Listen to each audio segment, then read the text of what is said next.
Hello everyone, welcome to the Oklahoma City Board of Adjustment meeting for January 16th, 2020, which is now called to order. We ask that you silence your cell phones if you haven't already.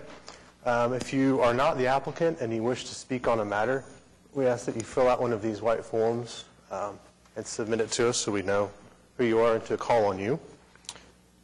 The first item on the agenda is to receive the minutes from the January 2nd meeting. Do we have any changes to the minutes or a motion to approve? I'll move the item. Second. A motion and a second to approve the minutes from the January 2nd, 2020 meeting. Cast your votes, please. And they're approved.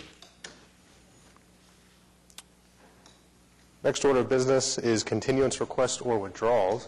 Do we have any? I have two. The first one is item 2, case number 14692. The applicant has withdrawn this application. And item 12, case 14616, applicant requests a continuance to February 6. Anyone here to speak on item 12? Have a motion to continue that. So moved. Second. Motion and a second to continue item number 12 as requested. Cast your votes, please. And it's approved.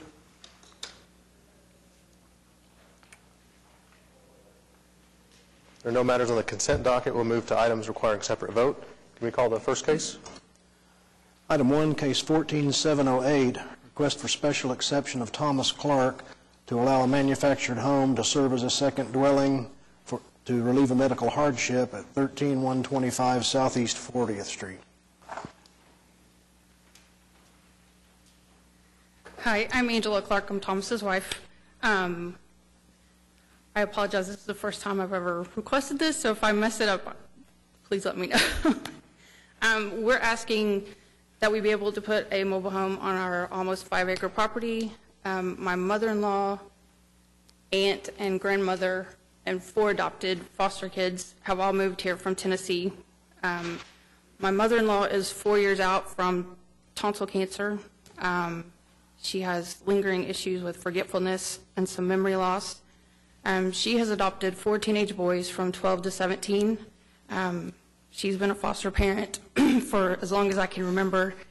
The kids that she has are always high risk. They all have developmental, behavioral, and emotional issues due to the severe physical, sexual, and emotional abuse suffered from their biological parents. Her sister, Johnny, is currently has small cell lung cancer. She's just finished chemotherapy, but she's still getting radiation. And then their 80-year-old mother is also living with us. She is 4 years out from stomach cancer and still trying to recover. You know, being 80, it's hard to recover from issues like that. So we would just ask that the 7 of them be able to move to a mobile home on our land.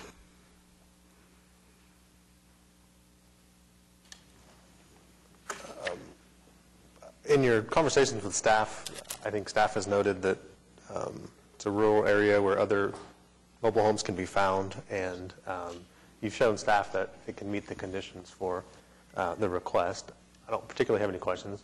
And my parents have fostered over 200 kids, and so I'm very familiar with that and appreciate what you folks are doing. Board members, do you have any questions? Max 3 years. Yeah. Okay, 3 years is the maximum. It was going to be, yeah. 3 years is the maximum. Is that what you're requesting, or a shorter period of time? 3 years. Okay. So we have a motion and a second to approve special exception in case number 14709 for the reasons that it meets the statutory conditions. Cast your votes, please. And it's approved. Thank you all. Item 3, case 14700, request of G&S Sign Service for a variance to the maximum amount of wall signage at 777 Northwest 63rd Street.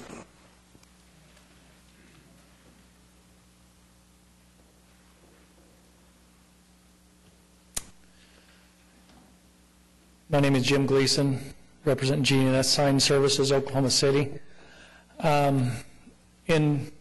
Before I get started, I just wanted to, I've been before the board several times this last year.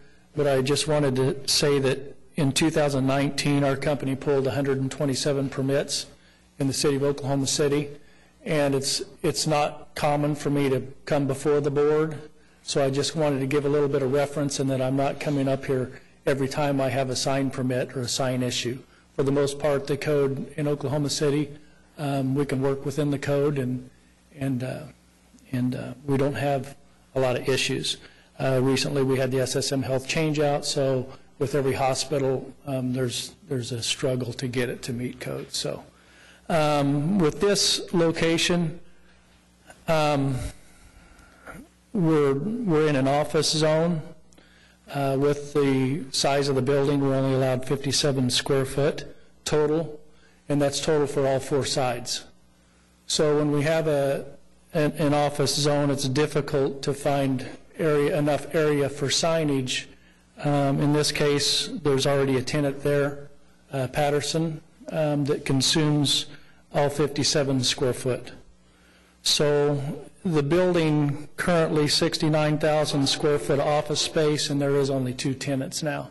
There's Patterson and SSM Health. We're asking to install signage for 1 more tenant, which the building, again, is now 100% occupied, so if we're granted this, we're not going to be coming back and asking for a 3rd or a 4th. It'll just be this second one. If we split the 57 square foot into 2, we're not going to be readable. With only square foot, with dealing with square foot, and we're looking at buildings, we're looking at the best readability in the direction of the traffic.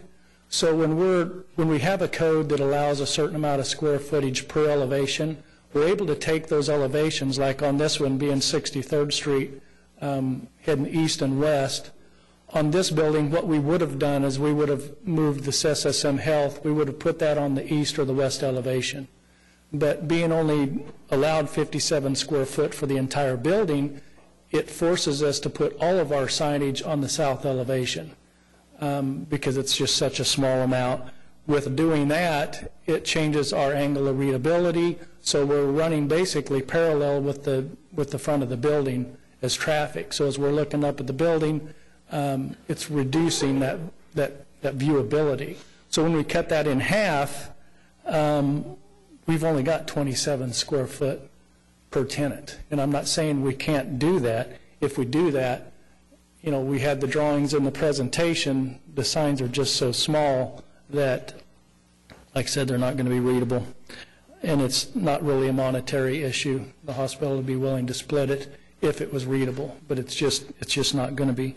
The undue hardship that we have is not hills, trees, or anything. It's basically, it's just the code. If this was, if the code in an O2, when we have a single tenant, we normally have sufficient square footage to work with. It's not something that we haven't been before the board and requested before. So I think there was a comment the last meeting that it'd be setting a precedence possibly, but we have been before the board.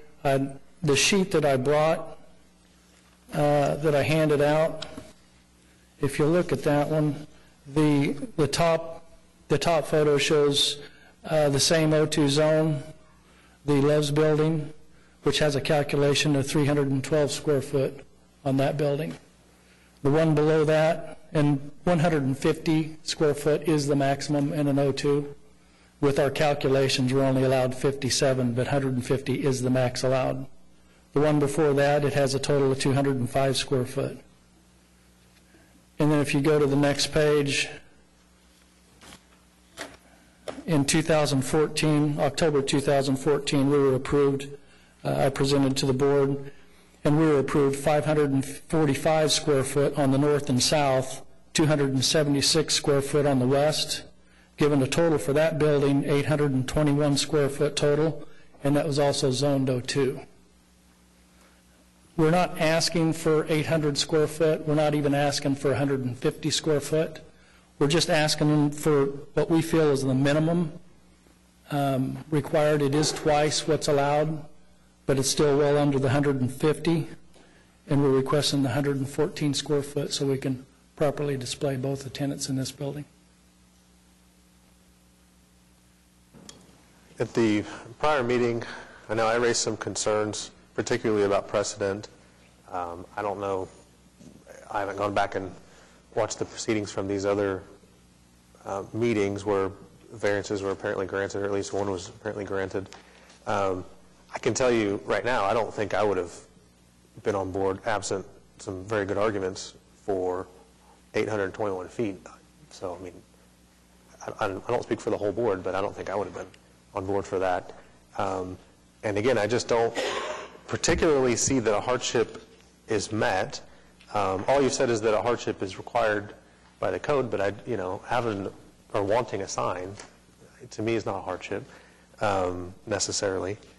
And what I most genuinely am worried about going forward is any building that has multiple tenants getting multiple signs based on us granting a variance here. At the last meeting, we talked about possibly limiting it in some way. I don't know. I didn't see any changes to the application. I don't know that even that would make me comfortable with the application, but those are my concerns, and I'm also only one board member, so if other board members have any questions or comments, you can open that up now. The way we used to do this was, name the building, and then tenants had their, either monument sign or out front, and this is who we are. It don't work well that way. I just don't think we ever had any intention of this type of signage on buildings. Can you remind me, Mr. Gleason, in front of this building, is this the one that actually has a sign that also has the names of the tenants? Yeah, it does. Okay. So There's a small monument out there. Okay.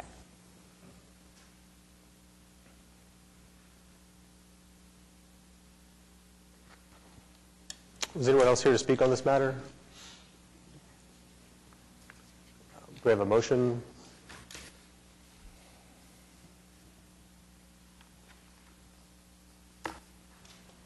So we can vote. I'll move approval. Do we have a second?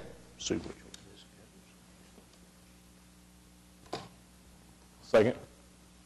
Got a motion and a second to approve the application case number 14700. Cast your votes, please.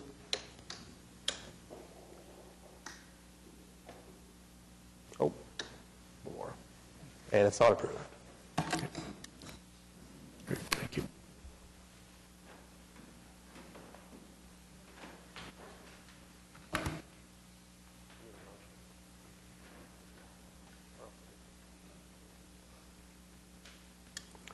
So seeing the vote, for the purposes of the record, we'll need a motion to deny and then approve that motion to deny. Okay, I move we deny. Do we have a second? Second. Motion and a second to deny the application in case number 14700. Cast your votes, please. And that motion is approved.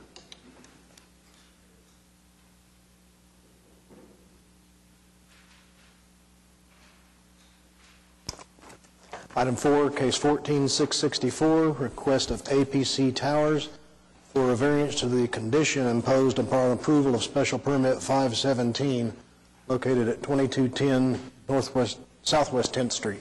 Good afternoon, David Box, 522 Collicord Drive, here on behalf of the applicant. This is a bit of an unusual case. It's a case that Mr. Privet would have heard as a special permit as his role as a planning commission member. And I say it's unusual because what we're seeking to do is to essentially unwind a self-imposed condition on the special permit. These cell tower cases tend to be strange sometimes and long. Commissioner Privet has the, I guess, good fortune of having sat through hours and hours of testimony, and you'll be glad to know there is a movement afoot at the city council level to make these cell towers a special exception, so you will get the benefit of hearing hours and hours of testimony in the future. So what we had at the outset at the special permit application was what was called a monopine. So it was a stealth tower that was designed to look like a 75-foot tall pine tree right next to stockyards. This was not a requirement of planning commission. It was not a requirement of city council. It was a self-imposed requirement because of the landlord demanding it at the time of the negotiation of the lease. In fact, what I handed out was a consultant's report done by the city's consultant. The city, after dealing with lots of protested cell tower cases, has gone and hired its own consultant. One of the things that the federal law requires is a showing that we meet certain criteria, and there was a concern by neighbors in these cases that the city was basically in a position of having to just take our word for it that we've met that technical requirement under the federal act. So what the city has done is hired a consultant to go and test our data to confirm that, in fact, there is a gap in either coverage or capacity, and therefore, based upon the RF data, we've met that burden.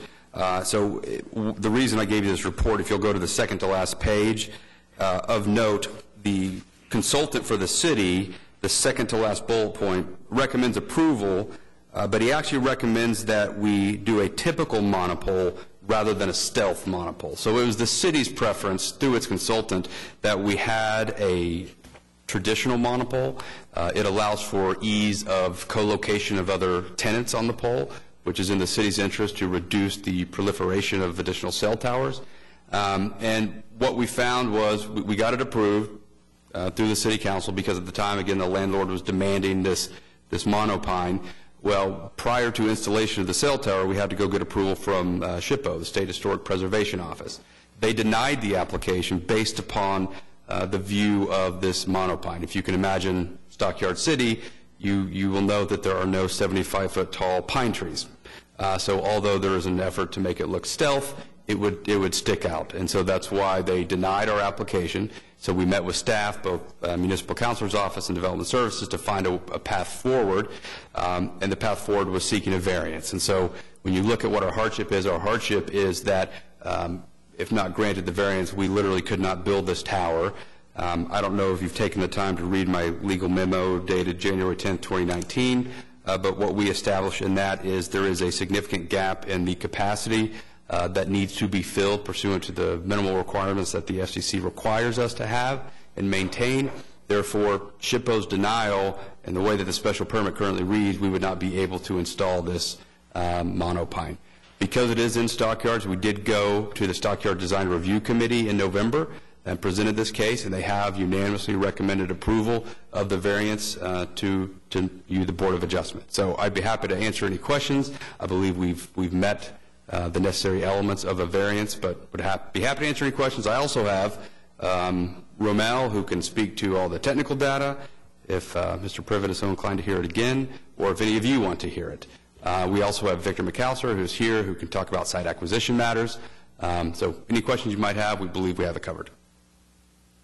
Did you get any protests from, I think her name is Kelly, the lady that's running the Stockyards Bid District? No. There's been no protest on this tower, which is frankly unique in cell tower applications, but there's been no protest whatsoever in this application. Mr. Privet, were you present for this hearing? Were you on the Planning Commission at this time? Yeah. Do you recall any details that we would need to know? I think that accurately reflects a summary of everything. As much as we're able to, review these, there's not really anything. It's a cell tower. I tend to get more groans as I approach the podium with my, packet that's this thick showing all the data. So, I think the fact that it was a requirement imposed by the landowner that apparently was not unanimous tips in favor of the application. I don't think I had any questions or comments, but I can support it. Could make it look like a windmill, maybe? So we're just going to go traditional monopole. Okay. Mr. Privet misread it initially in thinking that it said a palm tree. So if there's any interest in replacing this to look like a palm tree. The palm trees. They do a cactus. We could do. Maybe you'll get the opportunity to see a cactus at some point. Does anyone sign up to speak on this matter? I don't have anyone, but okay. Do you have any other questions or a motion? I move that we approve the variance. Second. A motion and a second to approve the variance in case number 14664 for the reason that it meets the statutory conditions for a variance. Cast your votes, please. Thank you. And it's approved. Item 5, case 14703, request of James Boswell for a variance to permit a sign located within the street right-of-way at 300 Southwest 3rd Street.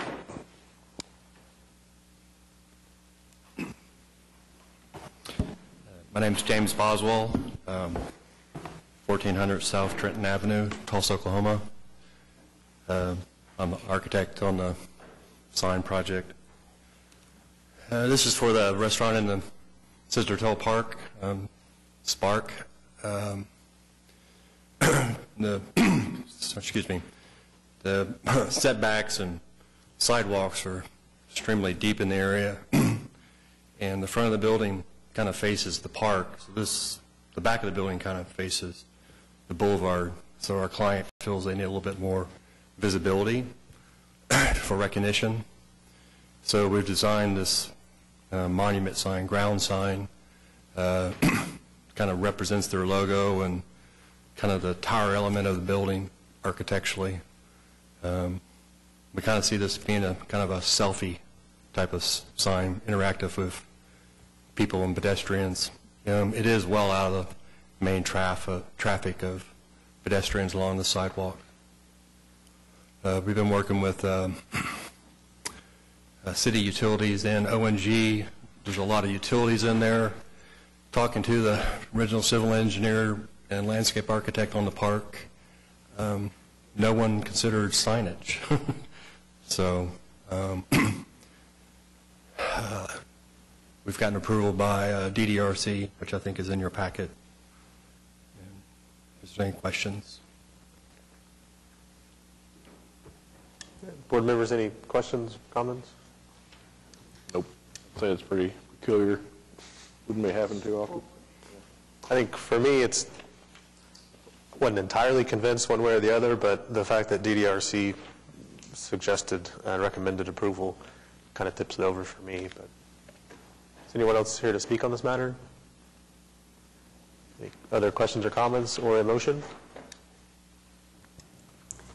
Move that we approve the variance application in case number 14703. Second. Got a motion and a second to approve the variance in case number 14703 for the reason that it meets the statutory conditions for a variance. Cast your votes, please. And it's approved. Thank you.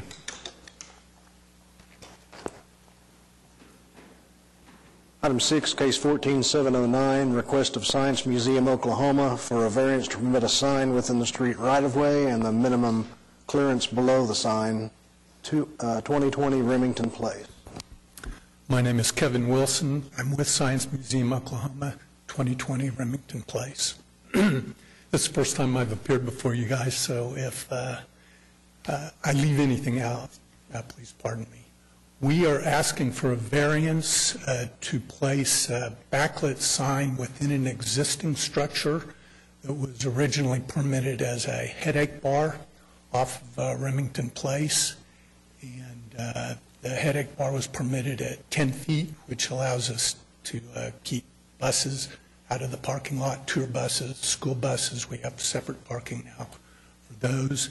And the sign ordinance makes it so that clearance height needs to be 14 feet. So we're asking for a variance to that. The building is set quite a ways back from Remington Place, about 250 feet. So it's a ways from the street. There's no signage on the street. We have a sign close to the building, but especially for out-of-town, out-of-state visitors, it's hard to find the entrance.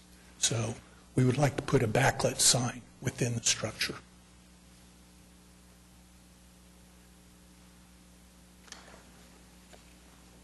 Yeah, being familiar with this area and this property, I agree that the building's set back pretty far, and it's difficult to see exactly what it is if you're not already familiar with it.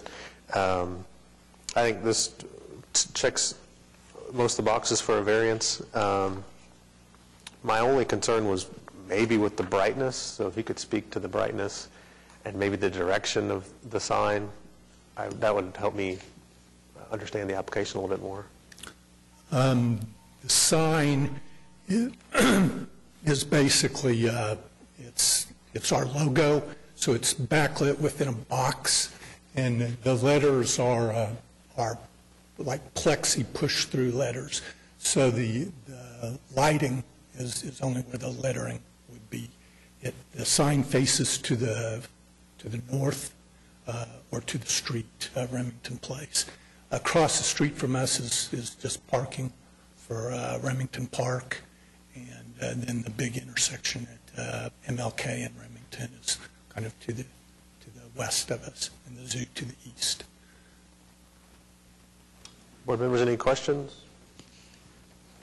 Is anyone else here to speak on this matter? You have a motion? I'd like to motion that we approve of the variance for case number 14709. Second. I have a motion and a second to approve the variance in case number 14709 for the reason that it meets the statutory conditions for a variance. Cast your votes, please. And it's approved. Thank you.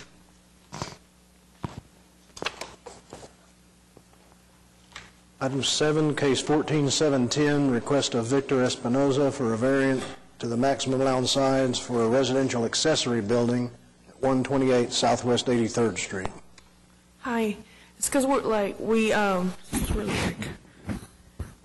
We had a garage there, like it's kind of small, and we like make it to the back a little bigger because we were trying to put like we have those like mechanical stuff, you know, like for construction, all that kind of stuff. Everything was like on the woods, and they got lost whenever they got ugly with the water, and we add on it, but we added with no permit because we was going to add it just a little bit on it, and the city said, hey, you need a permit, and we went and tried to apply. They tell me, no, we can't. And we're like, okay, we tried, because we built part of it. We already spent like 25 grand on it, and we just tried to make it a little bigger, that way we can put all the mechanical stuff or our stuff, because those houses are kind of old. It's like on the side.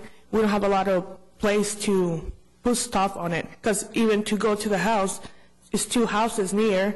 It's just 1 parking space. It's a little hard there, really hard. We have a lot of land, but we just add on the old building, old garage, we add on it. That's what we did.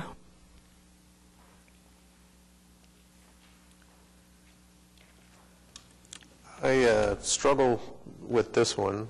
I mean, it's just a classic case of someone building something without a permit. Yes. I don't know if you had a contractor build it or if you built it yourself, but just building it without a permit and then finding out after the fact that it's not permitted and then trying to get a variance after the fact. Yeah, and we went to the city to ask for the permits, you know, to do it right. And they told us, come here, that way if you can add on it. We're like, okay, I'm trying to do everything how I'm supposed to do. My uncle's the one who started doing it, you know, because we always get our lost and all that kind of stuff. We're like, where are we going to put it at?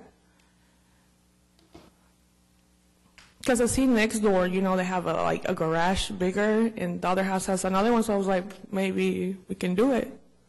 Yeah, no, and we don't know as the board what their circumstance was.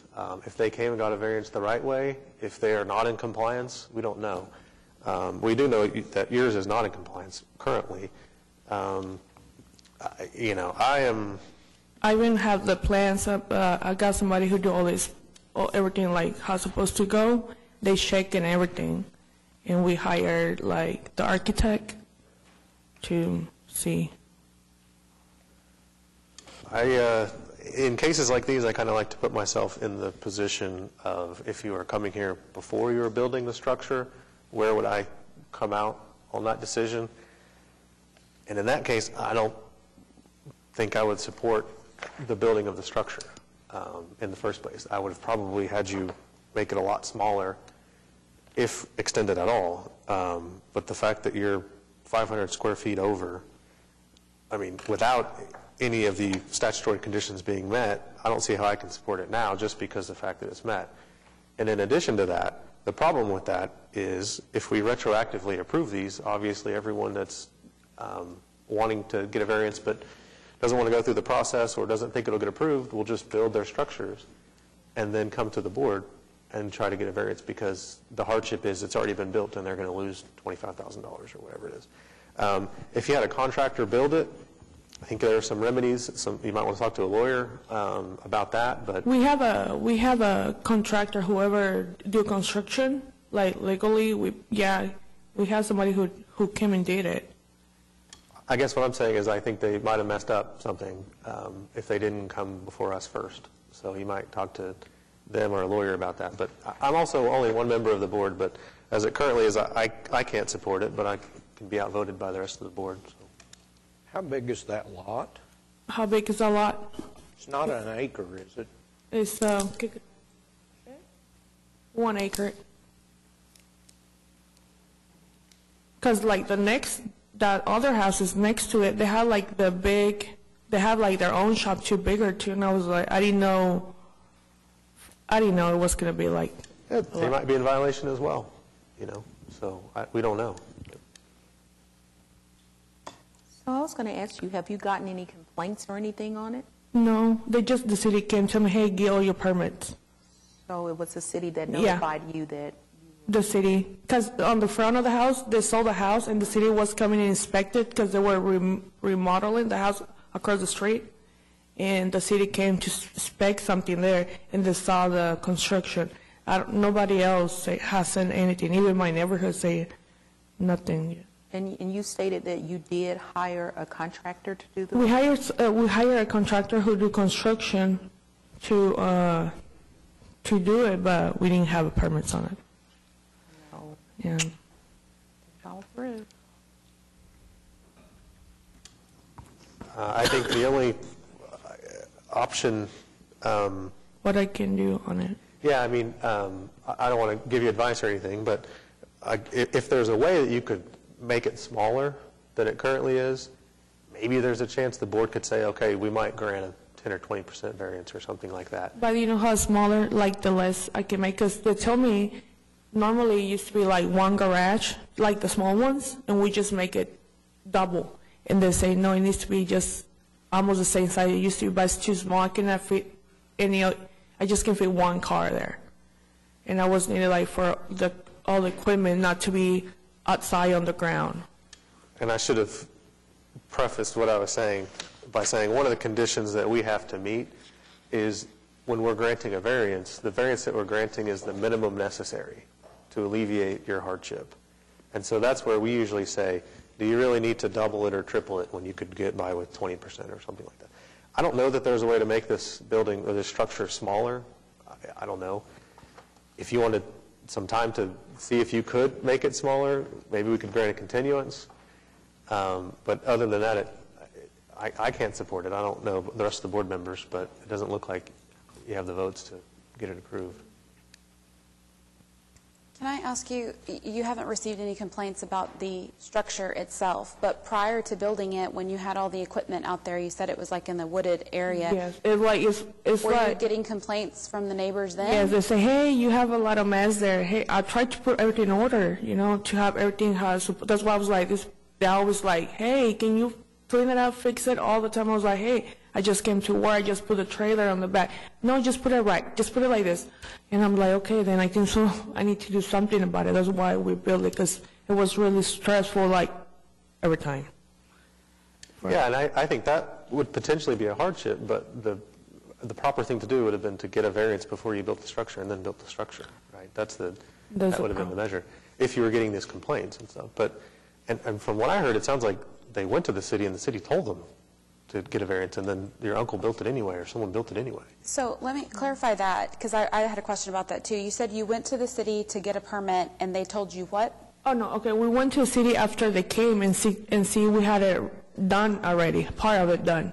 They told me, go to the city, get a permit. I was okay, let me do it the right way. I went to the city, and they told me, get your zoning plans and all that kind of stuff. We did it, but tell me, hey, no, because it's too big, go upstairs and come here. I was okay, I'm going to do that. That makes sense. Sorry, I was confused as to how that process went. But so I think that's what Sam's saying, is that, I mean, they had, obviously you guys know what the proper steps would have been, so now we're dealing with what we have here. And I tend to agree. I just think that in this case, I mean, it is 500 feet, and again, these are just my comments. Like Sam says, I'm one board member, but I think the result, if you have to take the building down, then we're back to square one where you've got debris everywhere and you've got neighbors complaining about the debris where they're not complaining about a building now. And I get what Sam's saying as far as if we let people come and we approve an application after they've already done something, everyone would do that. I know, it's like whenever you do something wrong.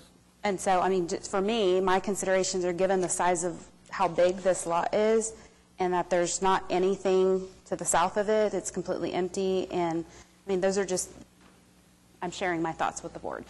So. One thing I know, I mean, if I was going to favor anything, is all the obvious accessory buildings in this area are twice or 3 times the size of what you're looking for just by the scale. So, you know, I'm willing to bet more than half of those are non-conforming structures, but you know, they didn't get caught or they didn't get somebody mad at them and get reported, so they're not here right now. But they could be here any day. Also, I don't know if that's enough for me to support this or not. Do you think there's a way to reduce the size of the building at all? ¿Cómo cuánto lo pongo? ¿Un poquito? ¿Un poquito? ¿No? ¿Cuánto? ¿Cuánto se le agrego? ¿Cuánto le agrego? Is it constructed of brick? Huh? Is it brick? No, it's concrete. It's like the garage, and then we put concrete on the bottom, and then it's like another garage. It's like those small garage doors, we just make another one. It used to be one there, and we just add another one, little one, to put the stuff inside.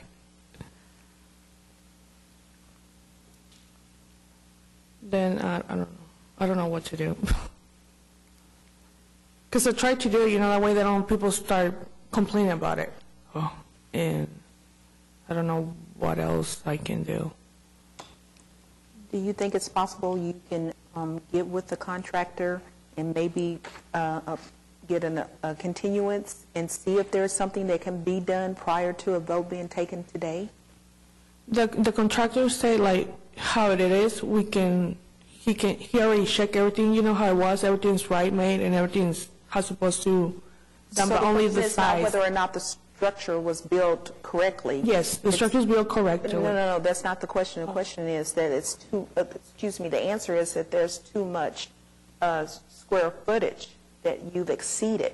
So therefore, is there anything that can be done where you can downsize the area?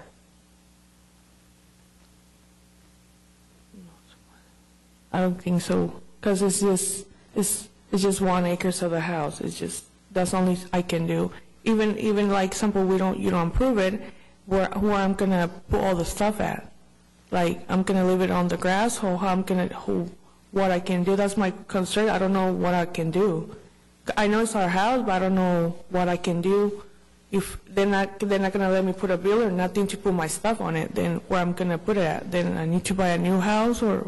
Well, I think that's, you know, part of what Sam was saying before, which is, had you followed the correct proceedings, if you would have come and asked and told us that ahead of time, we have a business, we have all this construction equipment, or whatever, that could have qualified as a hardship of why you needed a variance to make it bigger than what it is now. Mm-hmm. But the issue and the problem is that you're doing this after the fact. And so our you know, part of our responsibility is trying to make sure that we're not, you know, I mean, we're trying to abide by the ordinances and the codes. And by allowing you, potentially, one of the concerns is that somebody else may later come and say, well, I'll just build it anyway, and then I can go and ask for a variance. So that's what we thought, like, whenever we did that, I was like, okay, I'm going to go to the city. Maybe, you know, they give me citations, but I didn't know that place has a lot of codes, you know. Because if, you know, you go to city, they give you a permit, they give you citation, but I didn't know it was going to have so many codes all the way to come here. Because I saw next door, you know, I saw like big shop, they even have shops there. I was like, I didn't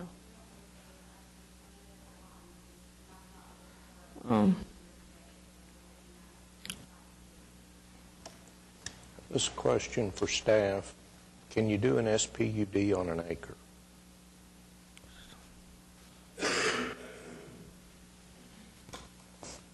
Yes. Okay. That's what I was talking with municipal council about this issue as an alternative. It doesn't seem like you necessarily have the full support of the board.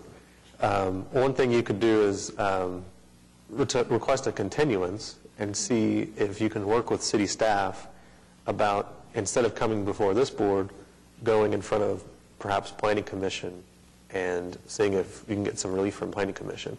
City staff might tell you, no, that's not possible. And so you have to come back before us. And you'd see Mr. Privet over there. But by continuing it, instead of us taking a vote on it and potentially denying the application, you'd still get your application fee, and you could roll that application fee into the fee that you would pay to planning commission. So that's, I think, what probably makes the most sense, is to get a continuance for maybe a month and see if you can work with city staff. Go to the city, right? Go to the city staff, maybe go to an attorney, maybe go to your contractor, and just see if you can work out another solution other than coming before this board. Okay. How long would it take to do an SPUD? I don't know what the time limits are, so I'm Probably asking.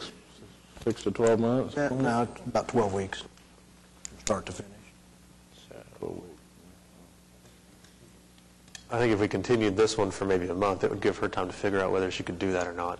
And if we saw that she was doing that, then we'd continue it Okay. until she's done with that. Were your building and your neighbor's building, they built at the same time? No, it was there. Whenever we bought the house, I saw the building there. Okay, because yours looks exactly like theirs, like. But, Oh, it's two houses. They're two next to me. It's another house, looks exactly the same.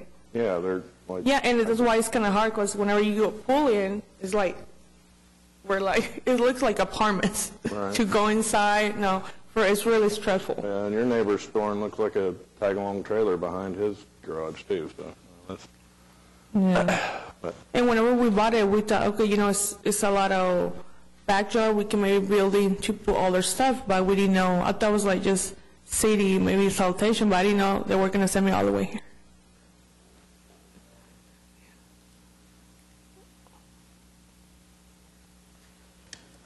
So that, I think it makes sense to continue this application for a month.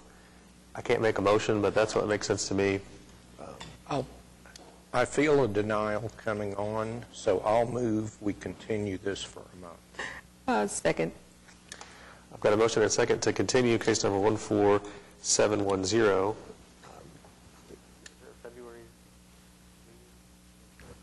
no, 13th.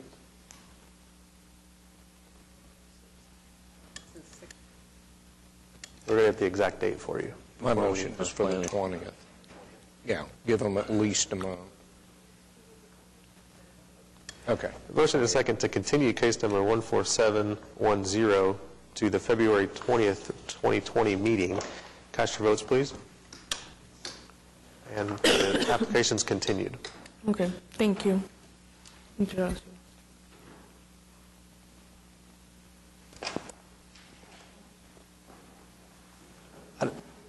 Item 8 is case number 14698, application for special exception of Alejandro Del Mastro to allow lodging accommodations home sharing at 2917 Northwest 69th Street. Is the applicant present? A courtesy to the applicant, will move case number 8, or item number 8, to the end of the docket. Item 9, 14702, application for a special exception of Slack Investment to allow home sharing at 808 and 810 Northwest 45th Street. My name's Kyle Haugen, 2649 Northwest 181st Street, Oklahoma City. We have a duplex located on roughly 45th and Chartel, not in the historic preservation district, and we're looking to have an Airbnb there, basically. Have you had another application with us before? Nope. Okay. Can you go over just the two properties that you're It's upstairs and downstairs duplex. It's a two-bedroom. So 2 bedrooms each? yes. Okay. And can you talk about the parking? Yeah, in the back, there is parking, a big parking pad, as well as a garage. So you can see it on that picture right there. So, and there is a driveway to the back. It's kind of narrowed, so there's no parking on that. And there's no sidewalk also but no one would park in the driveway anyway because it's kind of narrow. You can only get one car through. And the users will have access to the garage to park in? Right now, no one has asked to have the garage because we don't have like clickers, but if that was a request, we would do that. And we also would accommodate, I've watched some of the previous concerns on the street parking as a concern, and we're happy to advertise it as non-street parking. But we really never had a request for that. So how many people are you advertising this as being available for? Well, we don't advertise a number of people, I don't believe. I think it's, I'll have to look back at our advertising. I don't want to misspeak, but it would be like 4 to 6, I would think. Per unit? Yeah, per unit. Board members, do you have any questions? Comment. I just noticed that I lived next door to there for like 3 years. Yeah, it's a cool neighborhood. Just to the east of there, right, just adjacent to it. Do you have any unique observations from your time there? Besides, my neighbor almost flooded us out. He left his bathwater running. Was it the applicant here? Or? No, That's the unit next door. And I planted the tree in front of that house next to you. Oh, cool. Yeah, back in like 2000. I just want to ask the board, what's the normal time frame that we approve, because he's asking for 10 years? Depending on the area, yeah. I mean, if Typically, it's, we've been getting like 5, no protest. If there's protests, kind of judge that.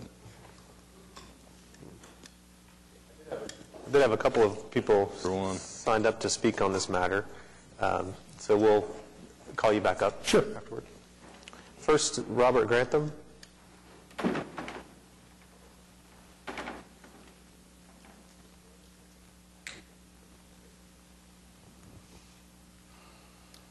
Is it possible that my girlfriend and I could speak together, or do we need to speak individually?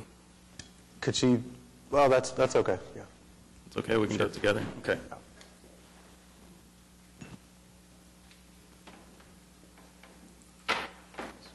Hi, I'm Kristen Dawson. We're speaking together because we live together at 825 Northwest 45th, which is... Get a little closer to the mic. This is the only concern I had with 2 people. Yeah. So we're at 825 Northwest 45th, which is across the street and just a little bit down. And we lived there for almost 10 years. And primarily on this street, it's a combination of homeowners and long-term rentals, and not Airbnb type. But we are, we're aware that it's close to the Western District. We're only, a block and a half off of Western. And, we very much, like the area's improving. They're putting in some new homes that are actually like $500,000 homes. And so, we're really glad that things are progressing. But an Airbnb is just not appropriate for our street because it is homeowners and long-term rentals. And, I don't know much about city planning, but I assume that what you guys are doing is you're balancing kind of the quality of life of people who've lived in that area, especially people like us who've lived there for almost 10 years, with, the legitimate financial interests of people who don't actually live there. And I'm not sure if you guys live in Oklahoma City or where you guys are from. Tried to look you up on the internet, but I found out it's a little harder than you would think. It seems to be impossible to actually look up who owns certain series LLCs. Yeah, so, that's kind of goes to one of our problems with this is that, for instance, if we had people there with Airbnb and they were causing a lot of ruckus, coming home, if I had to guess, probably the people who would be doing just nightly rentals would be people who are wanting to go and get drunk on Western and not have to drive home. So it's just a guess, so I don't know. And so if we do have a problem with people like that on our street, we don't even have anybody that we can call, you know? So I think that's the reason why you guys, I'm guessing, but I think that's probably the reason why you guys separate out Airbnbs where the owner is actually there at the home. Because if the Airbnb owner is actually there at the home and the people are loud, they're going to say, stop. But if the owner is not there at the home, they can't really do anything about it. And so we don't really particularly want, there are actually quite a lot of, you know, people who get drunk on Western because they're trying to have fun on Friday and Saturday nights. But we don't really want it in, you know, to be disturbing our neighborhood, particularly on both sides of us, that people have young kids. And also with the issue with parking, I'm not sure, but I think the Tuckers, that may be where you lived, I'm not sure. I think they may have 4 units instead of 2 duplexes. I'm not 100% sure. But they've had long-term tenants there. That's the kind of the twin property that looks just the same next to it. I know that they've had some long-term renters there. So even if it is rental, they've been living there for years. And they'll have to deal with that. And I don't, but anyways, I'm not sure, but I think it's like a 4-plex, in which case if you did decide to subdivide it, there could potentially be, you know, 8 cars, 10 cars. And I don't know how big that pad is behind the house, but I sincerely doubt you're going to fit 8 or 10 cars in a backyard. And so, you know, then that would potentially affect the street parking. And I just, you know, I don't know issues of zoning particularly, but I do think that it would disrupt the people on the street and the quality of life. And then also, so another thing to balance, I would imagine, is the need for this, right? And so there are 3 hotels within walking distance. So you've got the Sleep Inn, which like from the Wedge Pizzeria is like 0.4 of a mile, or from Hideaway is like 0.2 of a mile. So you can just walk to the Sleep Inn. You've also got the Hyatt Place. You've got Courtyard by Marriott. So there's quite a number of lodging places close by that you could walk to. So I just don't see why you would particularly want to bother the people in the neighborhood when you don't have to. And I'm not like against Airbnbs. My uncle has an Airbnb, but it's where he lives. So he has had trouble, people who come, but he's there and he's there on site and he can deal with the issues. And the problem kind of more arises when you're not on site.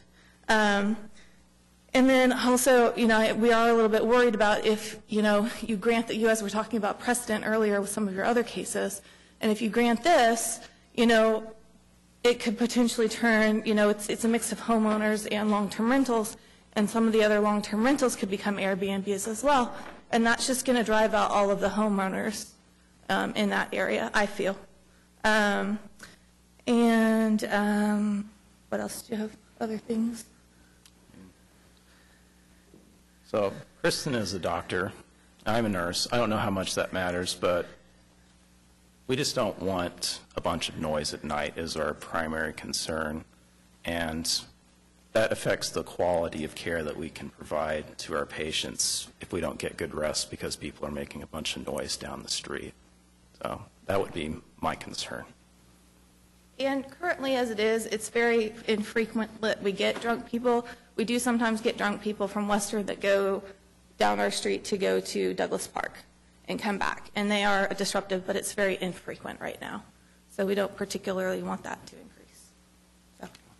That's it. Board members, any questions? Okay, thank you. Thank you. We've got Lee McGoodwin.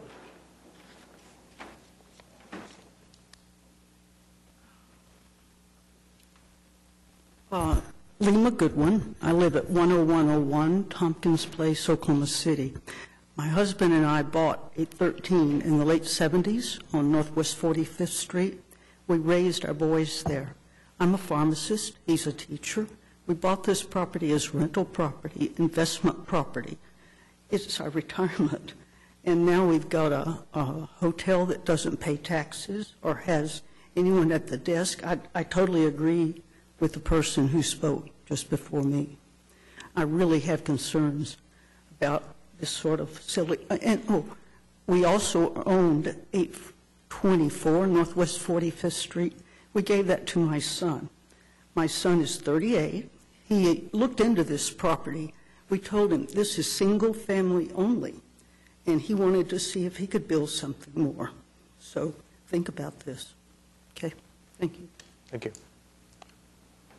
Would like to address any of the concerns?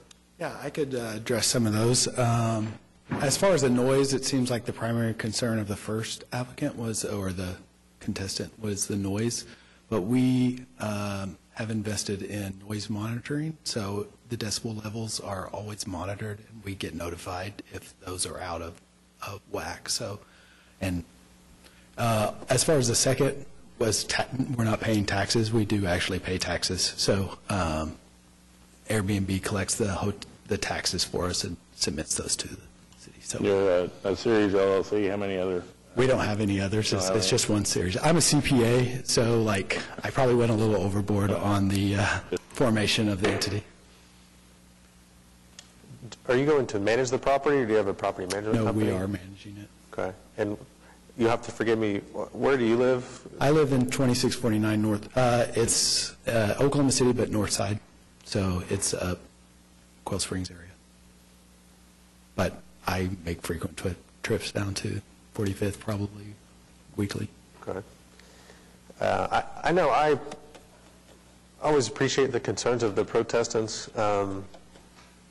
They're the least far removed from the area. I'm very familiar with the area, but they are invested in the area. One of the things I'm particularly concerned about from a city planning perspective is not changing the culture of certain areas and having an entire area, near your area, becoming short-term rentals. That just destroys any kind of culture that area had, other than having now short-term rental culture, which doesn't really speak to anything to the city of Oklahoma City. So I think the city council intended for these to be pretty rare. I know we're keeping an eye on these and the frequency in particular areas. Eventually, my understanding is there's going to be a system that tracks all the permits that come out, so we'll be able to identify areas that have a lot of these. I'm not aware of very many. I know your application talks about there are very few. I did my own personal research on Airbnb to see if there's any others, and there is one other in the whole, like, Douglas Place edition, which is several hundred homes. So. Yeah, and I know of one in the area, but it's on 41st Street. But those are kind of my comments. I don't think it's enough. Like, my concerns aren't enough to not support the application, but I would want to have a couple of conditions and have it be for a shorter amount of time, just to and we would totally accept that and appreciate it. See if there are any issues that do arise, and if issues do arise, then we'll have. And also, I would be happy to provide my contact information to anybody who wants it, and they can call my cell phone. I own my own CPA firm in the city, and totally available to anybody to ask for any, and would welcome it. If there's any problems, we don't want problems. We want to be good neighbors. Board members, do you have any questions of the applicant? I think we've got one other comment, but are there questions of the applicant before we get there? Okay. I'm sorry, could you come just to get it on the record, speak on the microphone? Thank you. I'm saying, I just want to make clear, I'm not saying like they shouldn't have rentals or something like that. It's just the long-term rentals, like, one of the rentals next to us, inevitably, whenever you have anybody move in next to you, you always have a little bit, like, you're always very polite to each other, but there's a little bit of like, ooh, they're playing that music late at night. But the thing is when they're there for a long time, you iron all of that stuff out and you become good friends. My partner actually donated his car to the previous people who rented next to us because it was a young man who had lost his father. So when he got his driver's license, my partner gave him his car. So we have really good relationships. So it's not like I'm saying I don't want you to be able to make money. I'm just saying if you have a long-term rental, you can smooth out some of those issues that you have with neighbors, because it's not like we have 1 acre lots where you have tons of space. And so if you could just do like longer term rentals rather than night to night rentals, it's going to disrupt the neighbors and disrupt the neighborhood so much less. So I kind of feel like right now we're talking about quality of life of the people who already live here versus you know, you have to have a financial interest in your property. You absolutely should. But he can make money renting. I know this because, you know, the Tuckers who go in the one next door, I grew up next to them and they drove me to school when I was younger. And I know they make money off of their rental. So it's possible to make money off of long-term rentals. It's just you might make more money off of an Airbnb. But I feel like the interest here that we're discussing about is which is more important. Is making a little bit more money off of an Airbnb be more important, or is the quality of the life of the people who've lived there, and in my case have lived there almost 10 years, more important? So I kind of feel like that's where, and he's a very nice guy. When we were out there, he, you know, gave me the papers and everything. So I'm not in nothing personally, and I would like him to make lots of money, but I just kind of, that's where I'm coming from, since I actually do live there. Okay, thank you. One quick question. How close is your house to this property?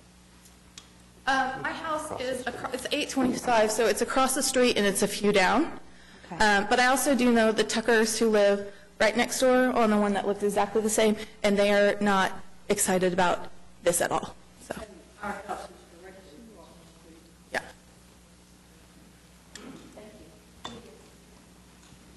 These are not easy issues. City Council's tasked us with deciding them, but there's always tension between the rights of many in the neighborhood and the individual property owner's rights. And there's, I mean, you can say that you prefer a renter there, or if you get a bad tenant that you have to live next to for 2 years. We've seen that here, and more particularly in the context of property owner rights. A lot of landlords don't have very good renters, and they destroy the property, and they find that they don't have those problems with Airbnb because there's a rating system, and they're only there for 2 or 3 nights, and so they don't have time to destroy the property generally.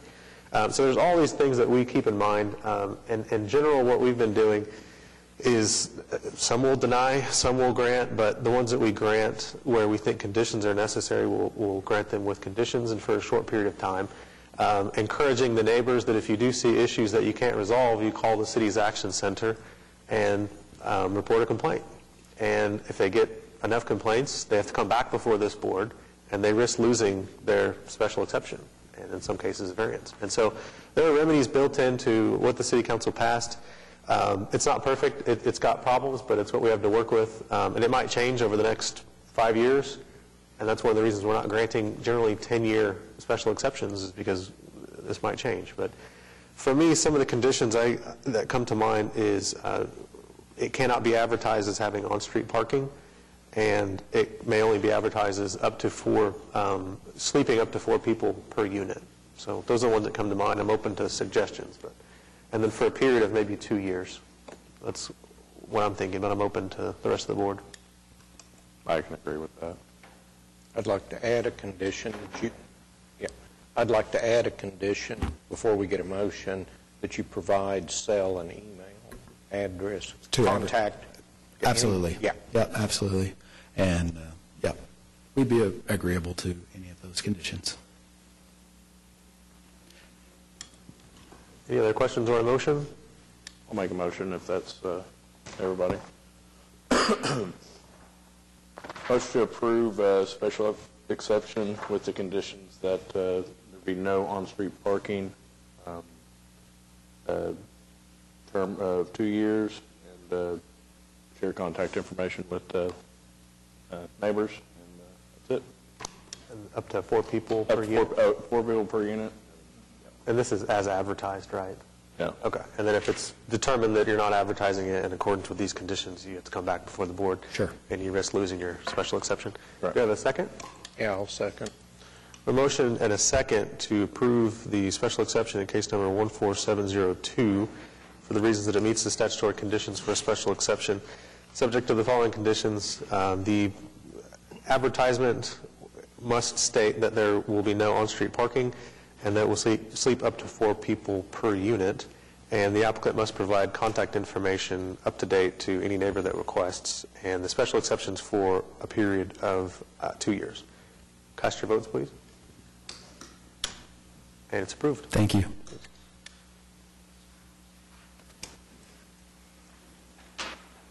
Item 10, 14696, application for special exception to allow lodging accommodations, home sharing in the HP district located at 1708 North Francis Avenue. Guess I'm not too popular. My name is Andrew Diaz. I'm owner-resident at 825 Northwest 16th Street. The property of 1708 is on the back of our property, just given a different address because the electric, I guess, needed it. So, never done this before, so I don't know what you need. So. Well, you don't have anybody from HP here, so you have that in your favor. Yeah, right, I know, that was good. I was glad to see everyone clear out. So. We did get one letter of opposition. Have you seen that? No, I was not aware. You can have mine. If you take a look at that. And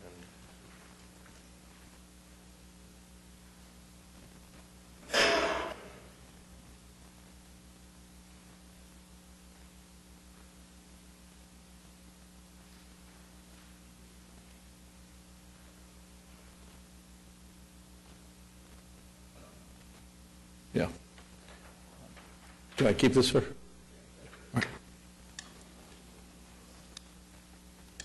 I did have a couple of questions, but did you want to address the protests? I know Ms. Polofsky, she's correct, her house is across the street and to the east of ours, and whereas I think I have to smile when she talks about community and neighborhood are fragile concepts. Been there 5 years. She has never come across the street to say hello. She's never participated in any single block party event we've had. So I take her definition of what she feels is community and neighborly a little differently. But no, I mean, but to the, I'd say the entire, when you think about it, it's not just one neighbor. You know, we are concerned about all of our neighbors. We did talk to them, and as a matter of fact, I had a conversation with one of them last night, and you know, we were listening to the previous ones, the concerns of the other individuals in the neighborhoods. I think it does make a difference that we do live there, you know, and that is a requirement by the HP, I believe, is who requires that, and you know, because we don't want, you know, my wife and I, we just built that garage, replaced an old existing structure that had been initially some kind of, it was a living quarters of some sorts. I don't know, completely know, but it was in complete disrepair. So, and we put a lot of money in there, you know, and we don't want it destroyed in any way, shape, or form. We love that neighborhood because it is a neighborhood. That block of 16th Street is phenomenal, and we want to maintain that. And we do look at the opportunity of having, you know, different people coming in, not really as an opportunity to meet more people and, you know, let people who aren't from Oklahoma City necessarily see what Oklahoma City has to offer, and we just think it's a great way to promote the city as well. But you know, ultimately, if it's not something that's working out from either it's too much of a pain to maintain, or we're getting too many complaints, we probably won't continue doing it. But for now, that's, you know, we want to see how it goes. So, how many rooms? It's basically a studio, so it's about, I think it's about 300 square feet. So basically, yeah, just I'm trying to think, it's about 10 by about 30, I believe. So 1 to 2 people. 1 to 2 people, yeah. Okay. Yeah. So parking will be on site and. Yeah, we've got space on the garage, and I mean, as it already is. I mean, I think if you look at couple of the images, you see that. Well, there's an image of the garage, and there's the front of a truck. That is my backup truck, backup vehicle, I guess you would call it. And then there's another image. Oh, sorry, I think before that. Oh, there's another image kind of from across the street, looking at the corner of 16th and Francis. And I'll be quite honest, I don't know whose car that is in that image, but that's not, you know. On that side of Francis, with our house, I mean, occasionally, the people who park there are, if I have somebody doing work around the house, or landscapers for the people across the street, typically. That's about it, so. I don't see anyone signed up to speak or here to speak. I think these are, some of the other cases, we kind of have to analyze what the city council intended. I think it's pretty clear that this is one of the situations that they did intend, is if you've got kind of an apartment in the backyard, owners on site in the main house, and then you have a separate unit. So I can support it. I don't know if I'd want to put any conditions at all. I think I can support it as it is, since it's only 1 to 2 people. HP recommended 2 years. I can support that as well. I move that we support the application with the limit of 2 years. A motion and a second to approve case number 14696 for the reason that it meets the statutory condition for special exception for a period of 2 years. Cast your votes, please. And it's approved. Thank you.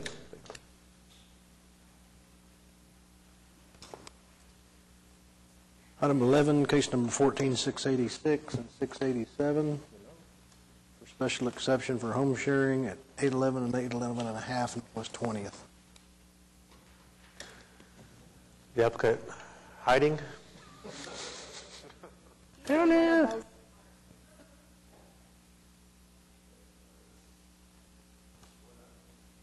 Is he the same as 9?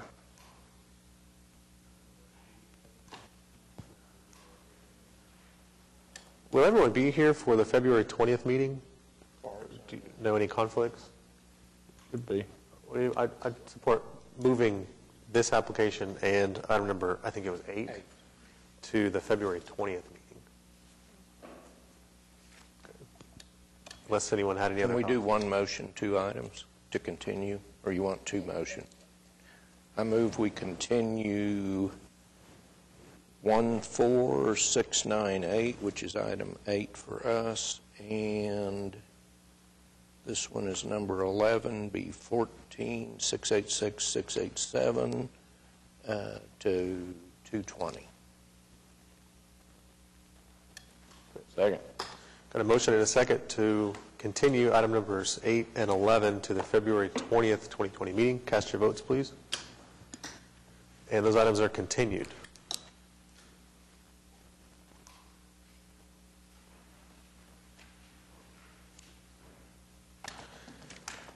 Seeing no additional items, communications or board reports, if anyone has any. Seeing no citizens to be heard or other business, we are adjourned.